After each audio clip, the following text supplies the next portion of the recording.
Unlock the hidden wealth of history with old quarter-dollar value.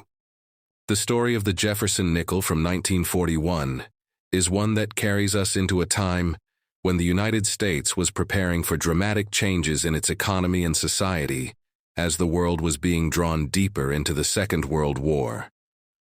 The Jefferson nickel, which had first appeared in 1938, replaced the Buffalo nickel, and its creation was part of a broader movement in American coinage to celebrate national heritage and iconic leaders. The design chosen was that of Thomas Jefferson, the third President of the United States, known for his authorship of the Declaration of Independence and his influence in shaping the young American Republic.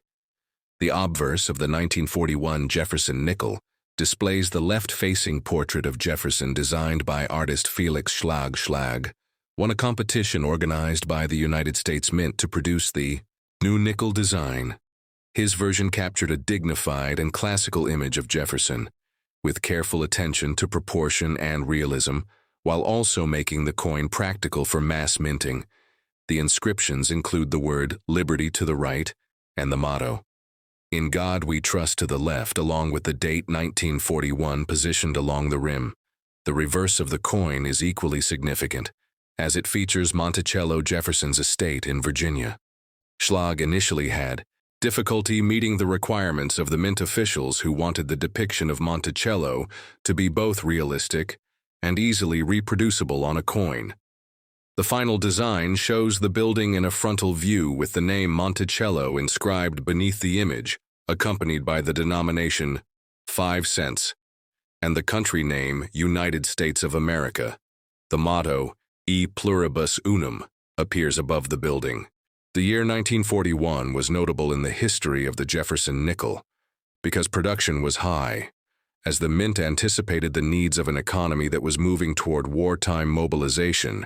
Coins struck in 1941 were produced at 3 different mint facilities: Philadelphia, Denver, and San Francisco, each marked by their own identifying characteristics. Coins from Philadelphia had no mint mark.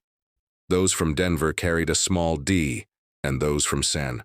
The year 1941 was notable in the history of the Jefferson nickel because production was high, as the mint anticipated the needs of an economy that was moving toward wartime mobilization.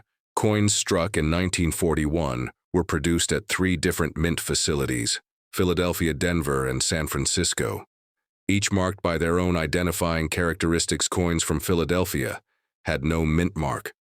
Those from Denver carried a small d, and those from San Francisco bore an S. The presence of these mint marks has long been of interest to collectors, since it allows them to trace the origin of each coin and compare the relative rarity of each mintage. Philadelphia produced the largest number of Jefferson nickels in 1941, with more than 203 million struck. Denver followed with more than 53 million, and San Francisco contributed more than 43 million coins. While all of these mintages were relatively high, the condition of surviving coins varies significantly. Coins that circulated heavily lost much of their luster and detail, while those preserved in higher grades with sharp strikes and full steps on Monticello became particularly desirable to collectors. The term full steps refers to the horizontal lines at the base of Monticello on the reverse, which are difficult to strike clearly, and thus coins showing all of these steps without interruption command higher values. From a historical perspective, the Jefferson nickel of 1941 holds importance as it represents the last full year of production before major changes occurred during the war in 1942. As the United States entered World War II, the composition of the nickel was altered to conserve critical materials needed for military use. Specifically, nickel was required for armor plating and other industrial applications. So the mint shifted to a wartime alloy of silver, manganese, and copper, beginning in late 1942. Thus, the 1941 issue stands as the final example of the pre-war copper-nickel composition that had been used since the coin's introduction in 1938. Collectors and historians alike view the 1941 Jefferson nickel as a coin that bridges 2 eras. It reflects the stability of the American economy before its entry into global conflict, and it foreshadows the adjustments and sacrifices that were soon to come. During the wartime years, the Jefferson nickel itself became a fixture of American coinage for decades, running continuously, with only minor design adjustments until the early 21st century. Its longevity demonstrates the success of Schlag's design and the enduring popularity of Jefferson as a national symbol. The coin also reflects technological and cultural values of the time. The precision of the die work and the emphasis on realism in Schlag's design echoed a trend in early 20th century American coinage, where national identity was expressed through detailed portraits and architectural renderings.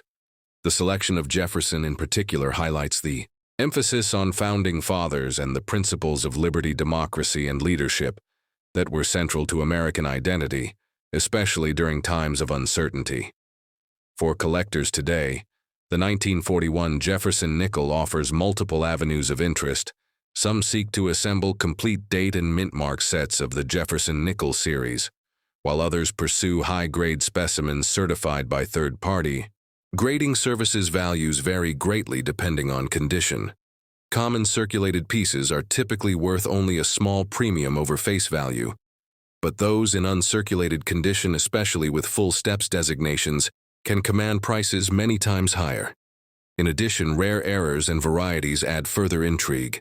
Some examples include double die, obverse strikes, repunched mint marks, or off-center errors, which are closely studied by specialists. The study of a single coin like the 1941 Jefferson nickel provides insight into the broader context of numismatics, monetary policy, and cultural memory. Every coin is a piece of history that passed through countless hands, played a role in commerce, and silently carried the legacy of the nation into daily life. When we hold a Jefferson nickel from 1941, we are connecting directly with a moment in American history, on the threshold of war, on the brink of change, and deeply rooted in the values of leadership and perseverance that Jefferson himself embodied.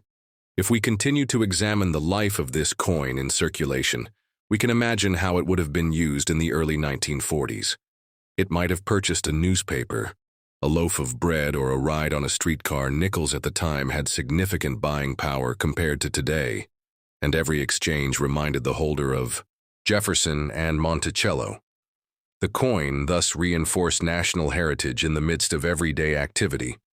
It also traveled across states and across generations, eventually finding its way into collections and becoming a subject of fascination for numismatists,